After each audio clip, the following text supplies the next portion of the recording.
สบายดีมื้อนี้พวกเราจะมานำเสนอเกี่ยวกับการเฮ็ดนมสม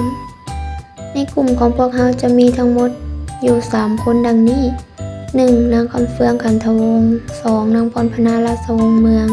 3. เฒ่าสกอตไหลยวงศ์ซึ่งพวกเราทั้ง3แม่นเรียนอยู่สายเคมีศาสตร์สังกัดอยู่ห้อง2 ก.เคมีระบบ 12+4 สำหรับหัวข้อนี้แม่นจะได้มาจากวิชาจุลชีพวิทยาซึ่งสอนโดยอาจารย์กุหลาบทองบัวสวรรค์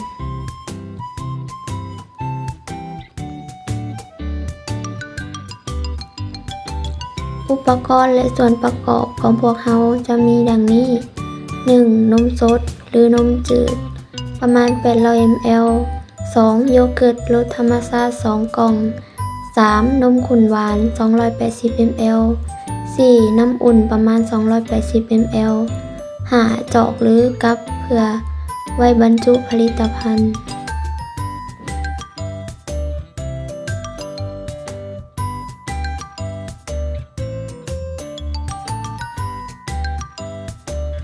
ขั้นตอนในการเฮ็ดมีดังนี้ 1. ต้มน้ำให้สุก 2. นำนมข้นหวานเทลงใส่โถจากนั้นนำน้ำอุ่นมาผสมจนเบิ่งว่าเข้ากันดีแล้ว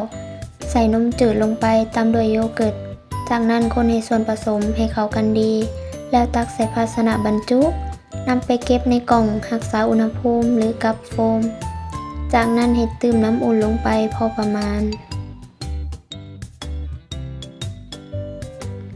หลังจากนั้นแม่นมักไว้เป็นเวลา12 ชั่วโมงแล้วนำเข้าไปแช่ตู้เย็นอีก24 ชั่วโมงแล้วสามารถรับประทานได้ในการเฮ็ดนมสมหรือการหมักนมสดคือขบวนการเปลี่ยนน้ำตาลแลคโตสในนมให้เป็นกรดแลคติกโดยใส่จุลินทรีย์กลุ่มแลคโตบาซิลลัสซึ่งเฮ็ดให้เกิดรสสมและเนื้อนมจับตัวเป็นก้อน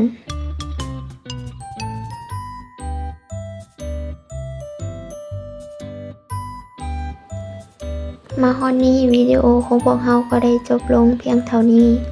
ขอขอบใจทุกๆคนหลายๆที่ได้รับชมจนจบไว้พอกันวิดีโอใหม่บ๊ายบาย